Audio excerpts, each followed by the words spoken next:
अब हम लोग अध्ययन करने जा रहे हैं स्वर संधि का एक उपभेद गुण संधि।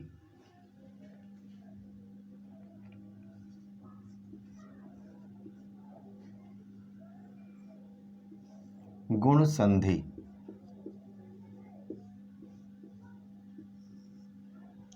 गुण संधि क्या है, इसके उदाहरण क्या है, इस कक्षा में हम लोग समझेंगे। गुण संधि तब होती है जब अ या आ के बाद कोई ह्रस्व या दीर्घ ई, उ या री आ जाए तो वे क्रमशः बदल जाते हैं और ए, ओ और अर हो जाते हैं। कैसे, पहले परिभाषा देखते हैं। जब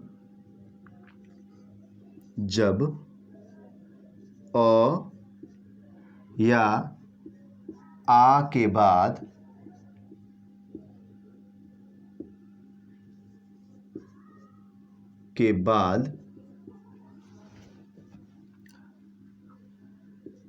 ह्रस्व या दीर्घ, जब अ या आ के बाद ह्रस्व या दीर्घ ई, उ या री आते हैं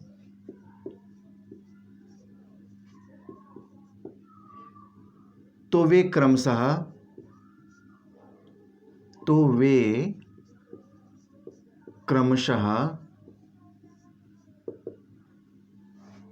ए, ओ और अर हो जाते हैं।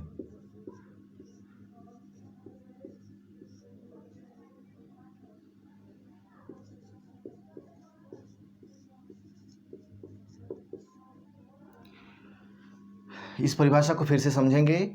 जब भी अ या आ के बाद कोई ह्रस्व या दीर्घ, यानी कि छोटी ई की मात्रा हो, छोटी उ की मात्रा हो, या बड़ी ई की मात्रा, बड़ी उ की मात्रा हो, तब क्रमशः वे क्या हो जाते हैं, ए, ओ और अर हो जाते हैं। कब? ई का ए, उ का ओ और री के अर हो जाते हैं। उदाहरण देखते हैं, उदाहरण से हम इसको बेहतर तरीके से समझ पाएंगे।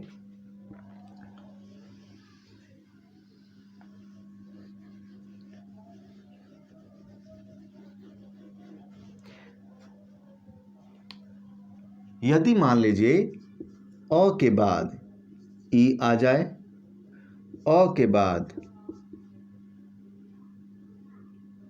उ आ जाए, या फिर अ के बाद री आ जाए, या फिर ऐसा हो कि आ के बाद ऐसा हो, ई आ जाए, आ के बाद ही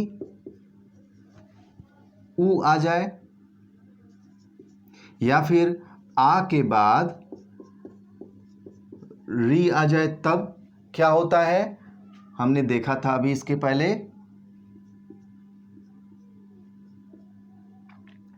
ई का ए, उ का ओ और री का अर हो जाता है। यहां भी वही होगा, ई का ए, उ का ओ और री का अर। ये परिवर्तन आता है जब भी अ या आ के बाद ई, उ, री आएंगे तो वे क्रमशः ए, ओ, अर हो जाएंगे। उदाहरण देखते हैं।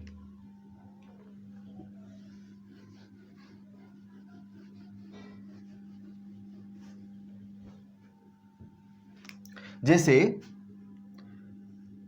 देव, धन, इंद्र।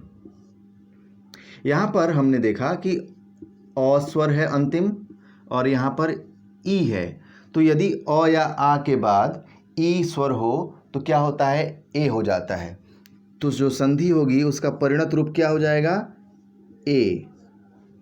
अब हमारे पास बचता क्या है, दे। व पे हलंत होगा इसलिए कि अ का स्वर निकल चुका है। बचता क्या है इधर, चूंकि ई को हमने संधि के लिए ले लिया था, बचता है द्र। अब हम इसको अगर परिवर्तित करते हैं, संयुक्त कर लेते हैं, तो क्या बन जाएगा हमारे सामने? दे व पर ए का स्वर हो जाएगा देवे, और इधर द्र बन गया देवेंद्र, देवेंद्र। इसी प्रकार अगले उदाहरण को देखते हैं। ये तो हमने देखा अ और ई का उदाहरण। दूसरा उदाहरण देखते हैं, आ और ई का उदाहरण। जैसे महाधन इंद्र, यहाँ पर आ का स्वर है अंतिम और यहाँ ई है, ये दोनों मिलकर बन जाएंगे ए। यदि ह्रस्व या दीर्घ अ या आ के बाद ह्रस्व या दीर्घ ई उ री आते हैं तो वे ए ओ अर होते हैं, ये नियम है। तो यहाँ पर ई आ रहे हैं आ के बाद तो ए हो जाएंगे। बचता क्या था इधर? मह, और इधर क्या बचता है? द्र। अब इसको हम संयुक्त कर लेते हैं। तो चूंकि ह हलंत था, इस पे कोई स्वर नहीं था, अब इसको स्वर मिल रहा है तो ये बच जाएगा ह ए हे, म हे द्र, बन गया महेंद्र। दूसरे उदाहरण को समझते हैं। हमने अ और ई का उदाहरण देखा, अब अ और उ का उदाहरण देखते हैं। जैसे अ और उ, हमने नियम में देखा कि यदि अ या आ के बाद ई उ या री आता है तो ए ओ अर होते हैं, यानी कि उ का ओ हो जाता है।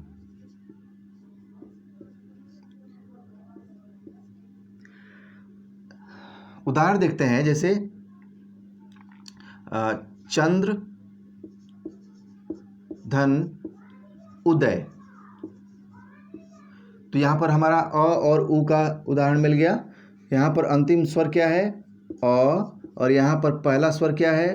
उ। नियम में हमने पढ़ा था कि अ या आ के बाद उ आता है तो ओ हो जाता है। इनकी संधि करते हैं तो क्या बन गया? ओ। बचता क्या है इधर? च, द और र, ओ मिल गया यहाँ पर। और बचता क्या इधर? दय। संयुक्त कर लेते हैं अब इसको, ये बन जाएगा चंद्रो और दय, चंद्रोदय। इसी प्रकार से सूर्य और उदय, सूर्योदय। अगले उदाहरण को देखते हैं। आ और उ का उदाहरण होगा।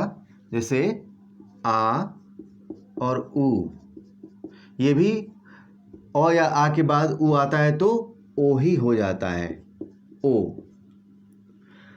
उदाहरण के तौर पर अगर हम देखें तो जैसे महाधन उदय, यहाँ पर आ है और यहाँ उ है, आ और उ मिलकर क्या बन जाते हैं? ओ। यहाँ पर हमने संधि की थी आ की, बचता क्या था?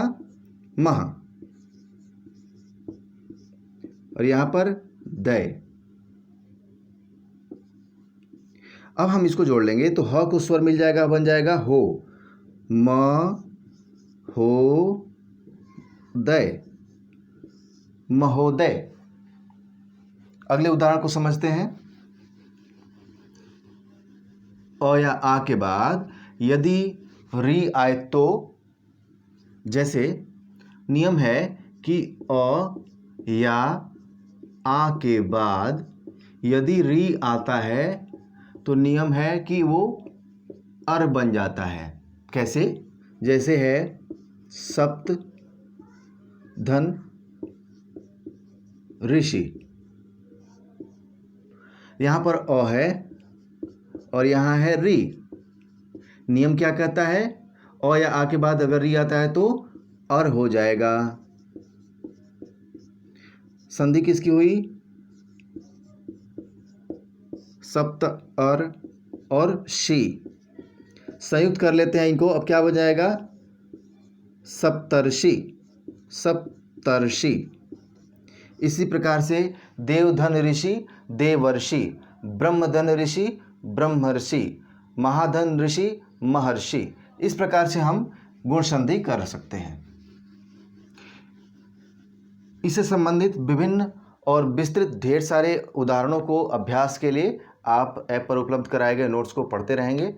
इस कक्षा में इतनी ही। मिलते हैं स्वर संधि के अगले उपभेद की कक्षा में। धन्यवाद।